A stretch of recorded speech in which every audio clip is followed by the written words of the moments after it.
married your house because she can speak in Spain. He doesn't look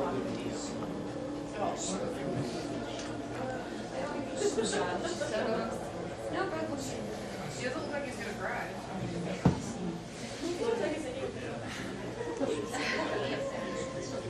Like I'm probably trying to look at my face.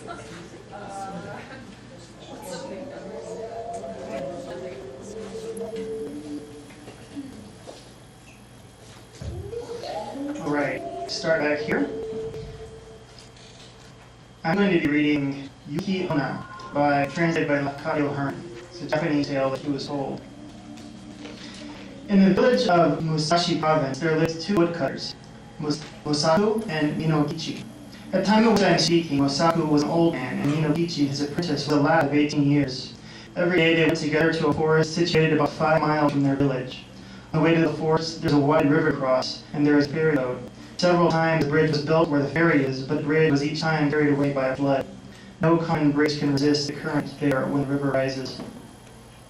Mosaku and Minokichi were on their way home one very cold evening when a great snowstorm overtook them. They reached the ferry. Excuse me, I forgot to turn off the music.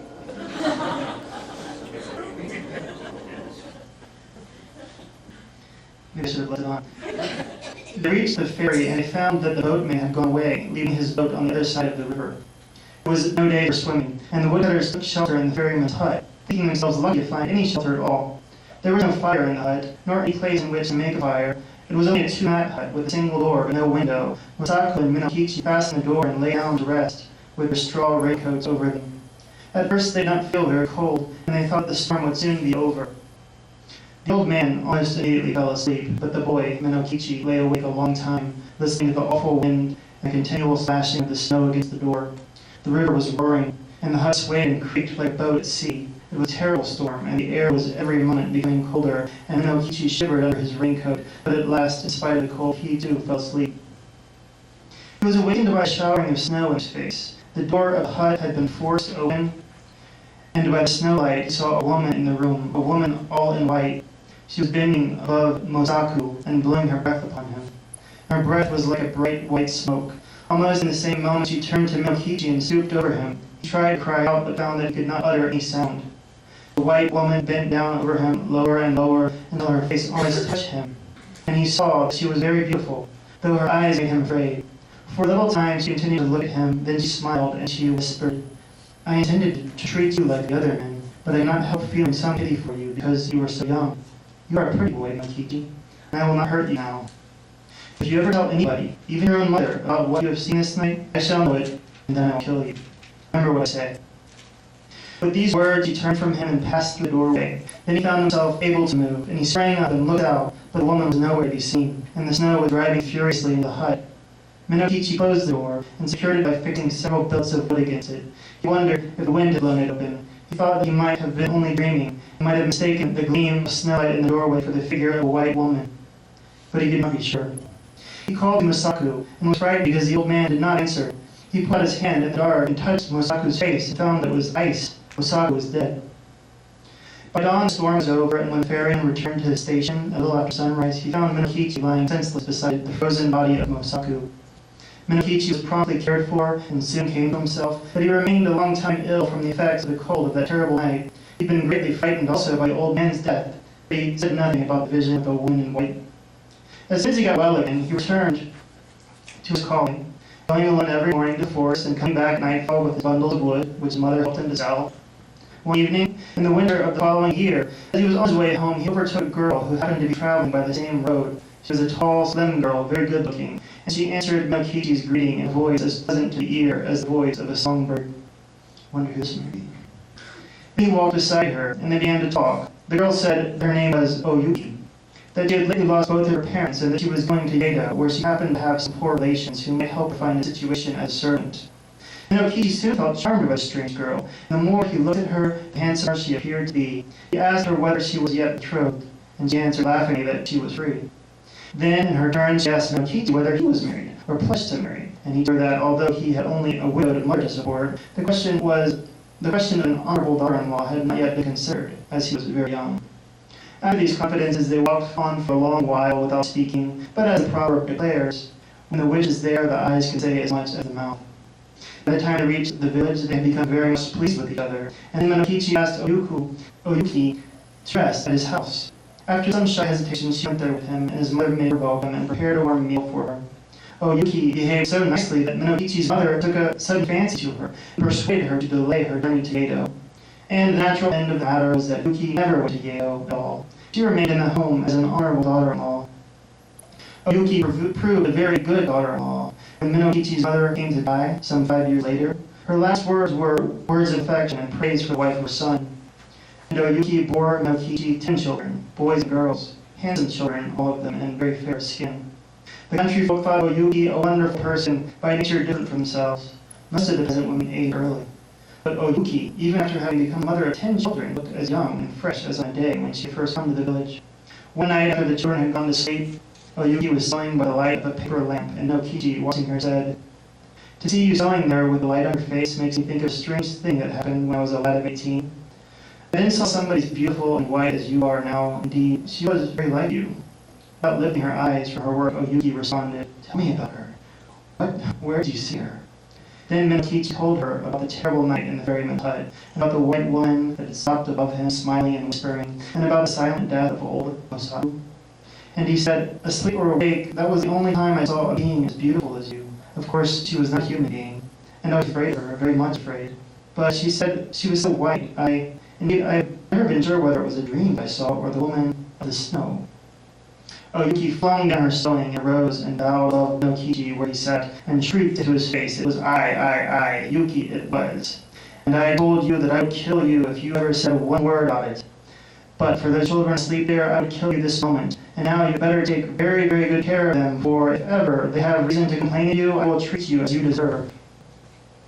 Even as she screamed, her voice became thin, like a crying of wind. Then she melted into a bright white mist that fired to the roof beams and shuddered away through the smoke hole, and never again was she seen.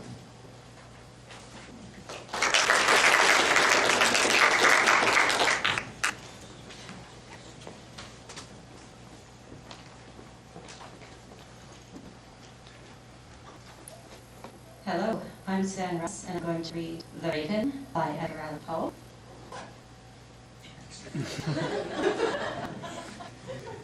Now, that transgender already. Okay, I know what I meant. All right, The Raven. Once upon a midnight dreary, while I ponder, weak and weary, over many a quaint and curious volume of forgotten lore, while I nodded, nearly napping, suddenly there came a tapping, as of someone gently rapping at my chamber door. "She's some visitor," I muttered, tapping at my chamber door. "Only this and nothing more." Distinctly I remember, it was in a bleak December, and each separate dying ember wrought its ghost upon the floor. Eagerly I wished the morrow, vainly I had sought to borrow from my books surcease of sorrow, the lost Lenore, for the rare and radiant maiden whom the angels named Lenore, nameless here forevermore. And the silken, sad, uncertain rustling of each purple curtain thrilled me, filled me with fantastic terrors never felt before, so that now, to still the beating of my heart, I stood repeating, "'Tis some visitor entreating entrance at my chamber door. Some late visitor entreating entrance at my chamber door. This it is, and nothing more." Presently my soul grew stronger, hesitated and no longer. "Sir," said I, "or madam, truly your forgiveness I implore. But the fact is I was napping, and so gently you came rapping that I scarce, and so faintly you came tapping at my chamber door that I scarce was sure I heard you. Here I opened wide the door. Darkness there, and nothing more. Deep into the darkness peering, long I stood there, wondering, fearing, doubting, dreaming dreams no more shall ever dare to dream before. But the silence was unbroken, and the stillness gave no token, and the only word there spoken was the whispered word, "Lenore." This I whispered, and an echo murmured back the word, "Lenore." Merely this, and nothing more. Back into the chamber turning, all my soul with me burning. Soon again I heard a tapping, something louder than before. Surely, said I, surely that is something at my window lattice. Let me see then what this wretch is, and this mystery explore. Let my heart be still a moment, and this mystery explore. 'Tis the wind and nothing more. Oh, here I flung the shutter, when with many a flirt fluttered in the step of stately raven of the saintly days of yore. Not believed obeisance made he, nor a minute stopped to state he, but with maid of lord or lady perched upon my chamber door. Perched upon us of pollen, just above my chamber door. Perched and sat, and nothing more. And this ebony bird beguiling my sad fancy into smiling at the grave and stern decorum of the countenance it wore. Though thy crest be shorn and shaven, thou, I said, art sure no craven, ghastly, grim, and ancient raven, wandering from the nightly shore. Tell me what thy lordly name is on the night's Plutonian shore. Quoth the raven, nevermore. Much I marveled this ungainly fowl to hear his discourse so plainly, though its answer little meaning, little relevancy bore.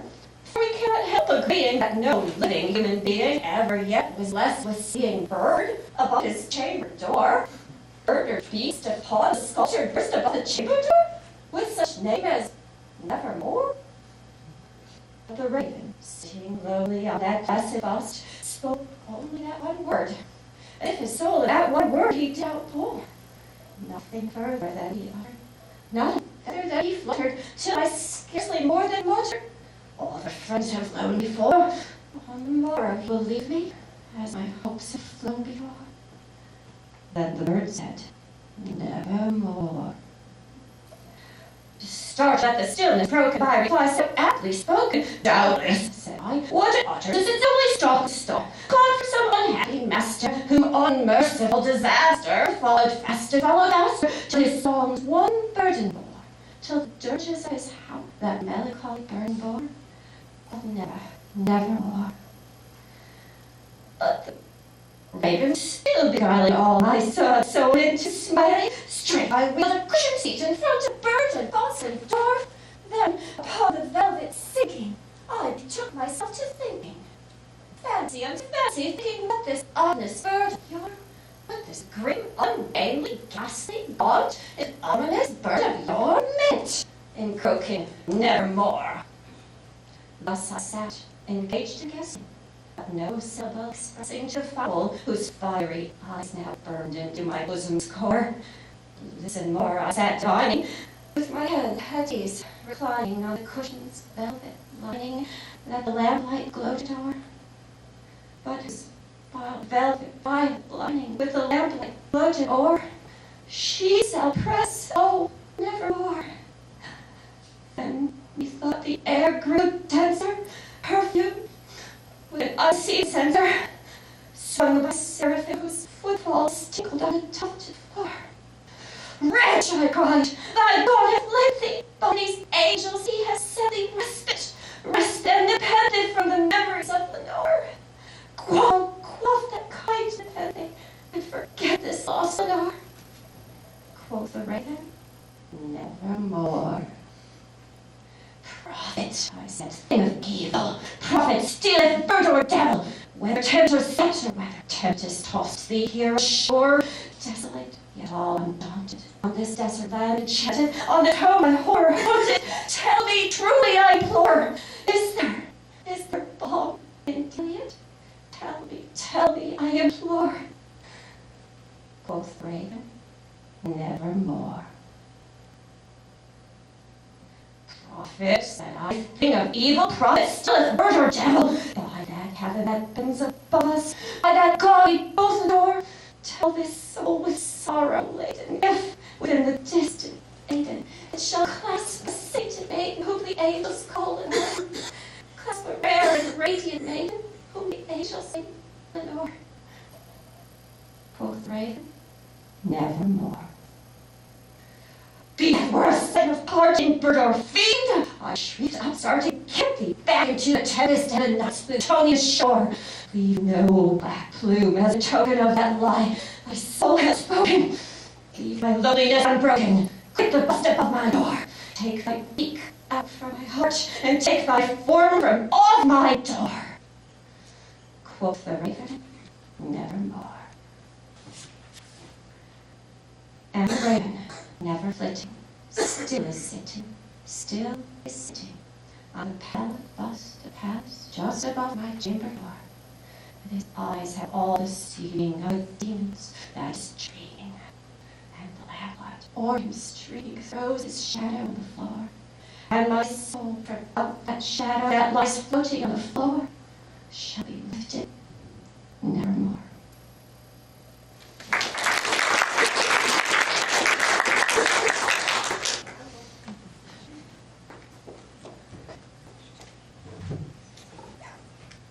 As an antidote to some of our contemporary versions of vampires, I'm going to read a few excerpts from the beginning of Dracula. This story opens with Jonathan Harker, who was a young English lawyer on a business trip to Transylvania to meet Count Dracula, who was planning on moving to London. Harker is there to broker a few real estate deals, but then very quickly discovers that he is being held prisoner at Castle Dracula and that Dracula is in fact a vampire. The first part of the story here is told from first-person perspective through Harker's personal journal. So the first part here is his initial meeting and description of Count Dracula. His face was a strong, very strong aquiline, with high bridge, a thin nose, and peculiarly arched nostrils, with lofty domed forehead and hair growing scantily round the temples, but profusely elsewhere. His eyebrows were very massive, almost mean over the nose, and with bushy hair that seemed to curl in confusion. The mouth, so far as I could see, and the heavy mustache, was fixed and rather cruel-looking, with peculiarly sharp white teeth, which protruded over the lips, whose remarkable readiness showed astonishing vitality in a man of his years. For the rest, his ears were pale and the tops extremely pointed. The chin was broad and strong, and the cheeks firm though thin. The general effect was one extraordinary pallor. Hitherto I had noticed the backs of his hands as they lay on his knees in firelight, and they had seemed rather white and fine, but seeing them now close to me, I could not but